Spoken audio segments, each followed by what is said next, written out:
দর্শক প্রিয় বন্ধুরা, দেখছেন এই মুহূর্তের আবহাওয়ার গুরুত্বপূর্ণ খবর। আজ 30শে মে শুক্রবার রাজ্য জুড়ে আবারও প্রবল ঝড় বৃষ্টির সতর্কবার্তা দিয়েছে আলিপুর আবহাওয়া দপ্তর।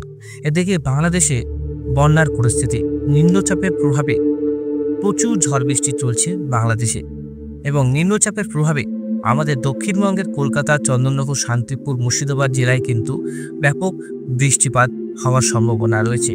আজও ঝড় বৃষ্টি চলবে দক্ষিণবঙ্গের একাধিক জেলায়। আমরা আজকে দেখব কোন কোন জেলায় ভারী থেকে অতি ভারী বৃষ্টি হবে, আগামী 48 ঘন্টায় কোন কোন জেলায় ভারী বৃষ্টির সতর্কবার্তা রয়েছে, কোথায় কোথায় ঝড় বৃষ্টি হবে। এদিকে বন্যার পরিস্থিতি কোথায় তৈরি হতে পারে, বর্ষা কবে থেকে ভালো মতন আসছে আমাদের বাংলায়। এদিকে বর্ষার প্রভাবে কোন কোন জেলায় বন্যার সতর্কবার্তা থাকছে, সবকিছুই থাকছে প্রতিবেদনে। অবশ্যই ভিডিওটাকে ধৈর্য সহকারে দেখবেন এবং সম্পূর্ণ দেখার চেষ্টা করবেন। এদিকে শিলিগুড়ি, আলিপুরদুয়ার, গোয়ালপাড়া, গুয়াহাটি, শিলং এইসব অঞ্চলে চলছে ভারী বৃষ্টি। এবার আমরা দেখব আগামী 48 ঘন্টায় আবহাওয়ার কি পরিবর্তন থাকতে পারে। প্রচুর বৃষ্টি হচ্ছে গোসাবা, মেদিনীপুর, বারুইপুরে, এইসব অঞ্চলে ভারী বৃষ্টি আমরা দেখতে পাচ্ছি। আপনারা দেখতে পাচ্ছেন হলদিবাড়িতে অতি ভারী বৃষ্টি চলছে। এদিকে ঝাড়খালিতে ভারী বৃষ্টি চলছে, রায়দিঘিতে ভারী বৃষ্টি চলছে, কাকদ্বীপে ভারী বৃষ্টি চলছে, মিজিলপুর, বারুইপুর, হিঙ্গলগাঁও, এদিকে শ্যামনগর, মোগলা, মাথাপিরিয়া, মিরাজগঞ্জ, টুঙ্গিপাড়া, খুলনা এইসব অঞ্চলে ভারী বৃষ্টির সম্ভাবনা রয়েছে। আগামী কিছু ঘন্টার মধ্যে এই বৃষ্টিপাতটা বাড়বে আমাদের কলকাতার বিভিন্ন জেলাগুলোতে। কলকাতার হিঙ্গলগাঁও থেকে শুরু করে দেখতে পাচ্ছেন বারুইপুর থেকে শুরু করে নিউটন থেকে শুরু করে এদিকে হাবড়া, বগনান এইসব অঞ্চলে ঝড় বৃষ্টি চলছে। এদিকে আরও বৃষ্টি হবে বন্ধুরা আগামী কিছু ঘন্টার মধ্যে। এই যে নিম্নচাপ, এই যে গভীর নিম্নচাপ সৃষ্টি হয়েছিল, কিছুটা অংশ কিন্তু সে পার করে ফেলেছে। নিচের যে পোর্শনটা রয়েছে সেখানে কিন্তু প্রচুর মেঘ রয়েছে, আর এই মেঘ আস্তে আস্তে প্রবেশ করছে আমাদের বাংলার উপকূল এবং বাংলাদেশের উপকূলের দিকে, আর সরাসরি কিন্তু এটা বাংলাদেশের দিকে অভিমুখ করে সে আসামের দিকে ঢুকে যাচ্ছে। এর প্রভাবে বাংলাদেশের সমস্ত জেলাতেই বন্যার সতর্কবার্তা বা বন্যার অ্যালার্ট দেওয়া হচ্ছে বন্ধুরা। আর যারা সুন্দরবন অঞ্চল থেকে দেখছেন, ঝাড়খালি, গোসাবা, হলদিবাড়ি, তারপরে পেশারগঞ্জ, রামখারা, মিজিলপুর এসব অঞ্চলে কিন্তু অতি ভারী বৃষ্টি চলছে। এখানে বন্যার পরিস্থিতি, সমুদ্রের জল প্রবেশ করবে, চাষের জন্য ক্ষতি হচ্ছে বন্ধুরা, কারণ সমুদ্রের জল চাষের জমিতে ঢুকে যাচ্ছে। লবণাক্ত জলের প্রভাবে কিন্তু চাষের যে ক্ষতি সেটা আমরা অনুমান করতে পারছি। এবার বৃষ্টিপাত যদি দেখি, কোন কোন অঞ্চলে বৃষ্টিপাত এখন এই মুহূর্তে হওয়ার সম্ভাবনা রয়েছে দেখতে পাচ্ছেন। এসব অঞ্চলে প্রচুর বৃষ্টিপাত হবে। গোয়ালপাড়া থেকে শুরু করে গুয়াহাটি, শিলং, হজাই, তেজপুর, জোরহাট থেকে শুরু করে আজাবল থেকে শুরু করে সমস্ত অঞ্চলে ভারী বৃষ্টি আমরা লক্ষ্য করতে পারছি 30 তারিখ। আর যেটা দেখতে পাচ্ছি মোটামুটি 30 তারিখ 2টোর সময় আমরা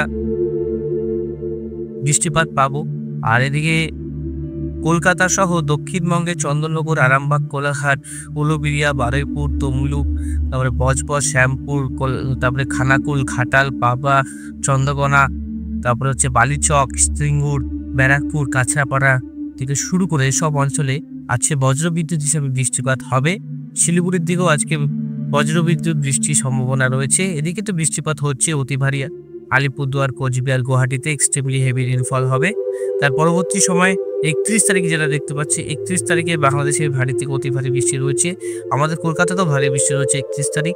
তারপর 31 তারিখে উত্তরবঙ্গে ভারী থেকে অতি ভারী বৃষ্টি হবে 31 তারিখ রাতের দিকে।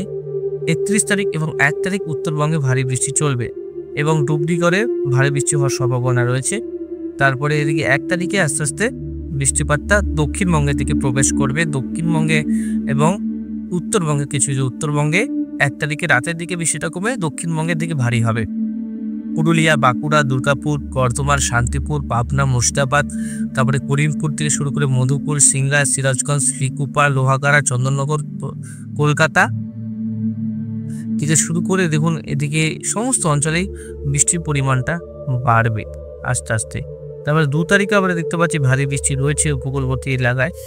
আর 2 তারিখ, 3 তারিখ, 4 তারিখে বৃষ্টিপাত পরিমাণ কম থাকবে, 5 তারিখেও কম থাকবে, 6 তারিখেও মোটামুটি কম।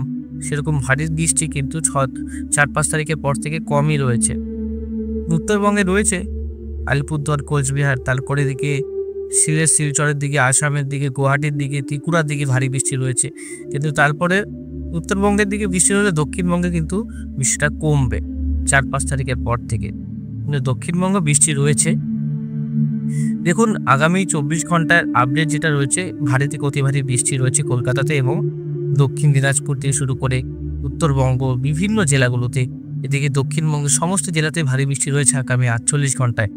আবহাওয়া পরিবর্তনশীল আর যে কোনো সময় ভারী বৃষ্টি আসতেই পারে। 6 তারিখের পর থেকে কিন্তু বৃষ্টিপাত দক্ষিণবঙ্গে কম রয়েছে। 8 তারিখ, 9 তারিখ, 10 তারিখ, তারপরে 11 তারিখ। কিন্তু আলিপুরদুয়ার, কোচবিহার, গুয়াহাটিতে রয়েছে, ত্রিপুরাতে ভারী বৃষ্টি রয়েছে, সিলেটে ভারী বৃষ্টি রয়েছে। তারপরে এদিকে হাবিবগঞ্জ থেকে মৌলভীবাজার থেকে ব্রাহ্মণবাড়িয়া সব অঞ্চলে ভারী বৃষ্টি থাকবে। 13 তারিখ পর্যন্ত আমরা এই আপডেট দেখতে পাচ্ছি। সিলেট শিলচর পর্যন্ত অতি ভারী বৃষ্টি রয়েছে এবং দক্ষিণবঙ্গে অপেক্ষিত কম রয়েছে। অ্যানিমেশন করলে আমরা বুঝতে পারবো কোন কোন অঞ্চলে কেমন বৃষ্টিপাত থাকতে পারে। দেখতে পাচ্ছেন এই যে অঞ্চলটা রয়েছে, আমি নিম্নচাপটার জন্য এখানে বৃষ্টিটা বেশি দেখাচ্ছে সিলেটে, 600-700 মিলিমিটার বৃষ্টি ত্রিপুরাতে দেখাচ্ছে আবার বৃষ্টিটা। আর এদিকে আমরা বৃষ্টিটা দেখতে পাচ্ছি, যদি নিম্নচাপটা ঠিক এখান থেকে নিই তাহলে কিন্তু বৃষ্টিটা কম হবে। দেখুন নিম্নচাপের চিহ্ন পরবর্তী যে বর্ষার জন্য বৃষ্টিটা সেটা কিন্তু 13 তারিখ পর্যন্ত দেখলে এই অঞ্চল সিলেট, তারপরে মৌলভীবাজার, শিলচর, হাফলং এই অঞ্চলে কিন্তু বন্যার সতর্কবার্তা রয়েছে। উত্তরবঙ্গে মিনিমাম 100-150 মিলিমিটার বৃষ্টি রয়েছে। আজকের আপডেট হবে আলিপুরদুয়ার, কোচবিহারে 300-350 মিলিমিটার। দক্ষিণবঙ্গে কম কেন বললাম, দেখুন এখানে বুঝতে পারবেন প্রায় 59-60-70। এটা পরিবর্তন আসলে কিন্তু অবশ্যই এটা বাড়বে, এই পরিবর্তনটা আসবে বন্ধুরা, ঠিক আছে। তাহলে আমরা রেডারে যদি দেখি বৃষ্টিপাত মোটামুটি নিচের দিকেই হচ্ছে, এইসব অঞ্চলে বৃষ্টিটা হচ্ছে। আর যদি এক্সট্রিম ফরকাস্টে যাই তাহলে বুঝতে পারবেন এখন কোন কোন জেলায় অ্যালার্ট হচ্ছে সেটাও আমরা দেখব। ভারী থেকে অতি ভারী বৃষ্টি, লাল সতর্কবার্তা রয়েছে শিলংয়ের দিকে, এইসব অঞ্চলে লাল সতর্কবার্তা রয়েছে। এইসব অঞ্চলে বন্যা থাকছেই, কাল 2 দিন থেকে লাল সতর্কবার্তা এইসব অঞ্চলে টুরা, বাগমারা, বংশী, আসাম, গুয়াহাটির দিকে এইসব অঞ্চলে ভারী থেকে অতি ভারী বৃষ্টি চলবে। এক্সট্রিম ফরকাস্টে দেখতে পাচ্ছি মোটামুটি বৃষ্টিটা ভালোই হচ্ছে। মেহেরপুর, জয়সিং, মুর্শিদাবাদ জেলায় মোটামুটি বৃষ্টির সম্ভাবনা রয়েছে। উইন্ডের ক্ষেত্রে সেরকম গাছটি উইন্ড বাংলাদেশের ক্ষেত্রে রয়েছে, আমাদের দক্ষিণবঙ্গে নেই, আর আস্তে আস্তে কমে আসবে। ক্লাইমেট যে বায়ু সেটা প্রভাবিত হবে। ক্লাউডসের দেখে নিই একটু কী কী পরিবর্তন থাকছে। এবং ক্লাউডসে আমরা দেখতে পাচ্ছি মোটামুটি এই বৃষ্টিটা দুপুরের দিকে একটু বৃষ্টি হতে পারে আমাদের দিনাজপুরের দিকে আর শিলিগুড়ির দিকে, ধুবড়ি, শিলং এসব অঞ্চলে অতি ভারী বৃষ্টি থাকবে। আজকে এইসব অঞ্চলে লাল সতর্কবার্তা, যেহেতু আজকে ক্রস করবে আর আজকের মধ্যে কিন্তু নিম্নচাপটি সরে যাবে, যেটা সম্ভাবনা রয়েছে। আর এটার প্রভাবে কিন্তু প্রচুর বৃষ্টি হবে, বাংলাদেশে বন্যার পরিস্থিতি তৈরি হচ্ছে, বাংলাদেশে লাগাতার বৃষ্টি হবে বন্ধুরা। আর এই 2-3 দিন কিন্তু উত্তরবঙ্গেও ভারী বৃষ্টি রয়েছে, আর ভারী বৃষ্টি চলবে বন্ধুরা। তারপরে আবার একটু থামবে, কিছুদিন গ্যাপ পরেও কিন্তু আবার প্রচুর বৃষ্টি আসবে বন্ধুরা, যেহেতু বর্ষা প্রবেশ করে যাবে আর 1-2 দিনের মধ্যে পুরোপুরিভাবে। আর এই নিম্নচাপের প্রভাবে বর্ষাটা কিন্তু আটকে যাচ্ছে, বর্ষার যে মৌসুমি বায়ু সেটা বাধা পাবে, এর প্রভাবে কিন্তু একটু দেরি হবে বর্ষায় আসতে। ইতিমধ্যে কিন্তু বর্ষা প্রবেশ করে গেছে মেঘালয়ের দিকে, আর এটা যেহেতু নিম্নচাপটা চলে আসছে এই দিকটা কিন্তু বর্ষাটা বাধা পাবে। আশা করি বোঝাতে পারলাম। বুঝতে না পারলে অবশ্যই ভিডিওর কমেন্ট বক্সে লিখে জানাবেন। আর ইতিমধ্যে স্যাটেলাইট চিত্রতে আপনাদের কাছে তুলে ধরছি, তখন কতটা পরিস্থিতি ভয়ঙ্কর রয়েছে নিচের যে উপকূলবর্তী জেলাগুলো রয়েছে সেখানকার। আর আপনাদের জেলায় বৃষ্টি হচ্ছে কিনা অবশ্যই আমাদের ভিডিওর কমেন্ট বক্সে লিখে জানান। তো আজকের মতন এখানে সমাপ্ত করছি। ধন্যবাদ, ভালো থাকবেন, সুস্থ থাকবেন।